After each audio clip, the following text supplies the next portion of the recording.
Salut, ça y est, tu m'as reconnu? Non, toujours pas? Bon, c'est pas grave. Aujourd'hui, nouvelle capsule. Dans cette capsule, nous allons parler de la structure de l'atome. À la fin de cette capsule, tu seras capable de décrire la composition de l'atome et utiliser le tableau des éléments. C'est parti! Petit rappel, les êtres vivants sont constitués de cellules. Les cellules sont elles-mêmes constituées de molécules qui sont elles-mêmes constituées d'atomes. À noter que la matière minérale n'est pas constituée de cellules. Mais de quoi sont constitués les atomes?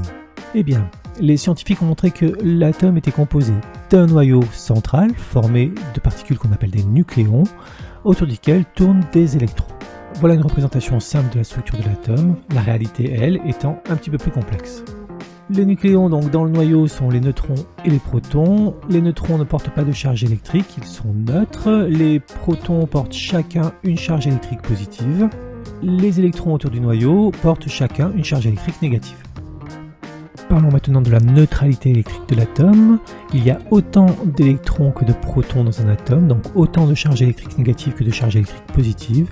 La charge totale de l'atome est nulle. On dit que l'atome est électriquement neutre. Dans cet exemple, nous avons les 3 protons chargés d'électricité positive qui vont être neutralisés par les 3 électrons chargés d'électricité négative. La charge globale est nulle, l'atome est neutre. Les scientifiques ont regroupé tous les atomes connus dans un tableau, le tableau des éléments ou la classification des éléments. Chaque atome y est représenté par son symbole chimique, une seule lettre majuscule accompagnée ou non de minuscules, et un numéro, un nombre, le numéro atomique. Le numéro atomique correspond au nombre de protons présents dans le noyau de l'atome. Il est caractéristique de chaque atome. Prenons comme premier exemple l'atome d'hydrogène. Il est représenté par son symbole chimique, H. Son numéro atomique est égal à 1. Cela signifie qu'il a donc un proton et un électron. L'atome de carbone est représenté par son symbole chimique C. Il a un numéro atomique égal à 6, donc il a 6 protons et 6 électrons. Et enfin, dernier exemple, l'atome de sodium représenté par son symbole chimique Na a un numéro atomique égal à 11. Il est donc composé de 11 protons et 11 électrons.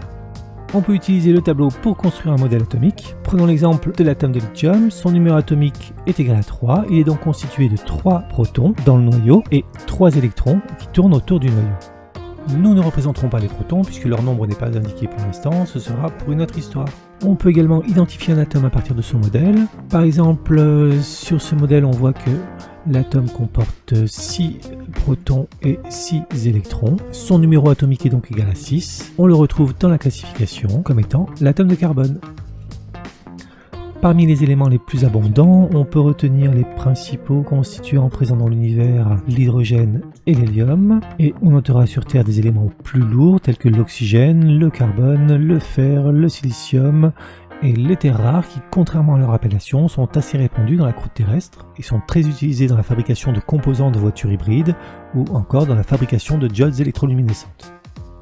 Pour résumer, retenons l'essentiel. Un atome est composé d'un noyau central autour duquel tournent des électrons. Le noyau de l'atome comporte des nucléons, les neutrons et les protons. Les neutrons n'ont pas de charge électrique, ils sont neutres. Les protons portent chacun une charge électrique positive. Et les électrons autour du noyau portent chacun une charge électrique négative. L'atome est électriquement neutre car il y a autant de protons que d'électrons. Et enfin, nous avons vu que dans le tableau des éléments, chaque atome est représenté par son symbole chimique, une lettre majuscule accompagnée au nom de minuscule, et par son numéro atomique représentant le nombre de protons contenus dans le noyau de l'atome.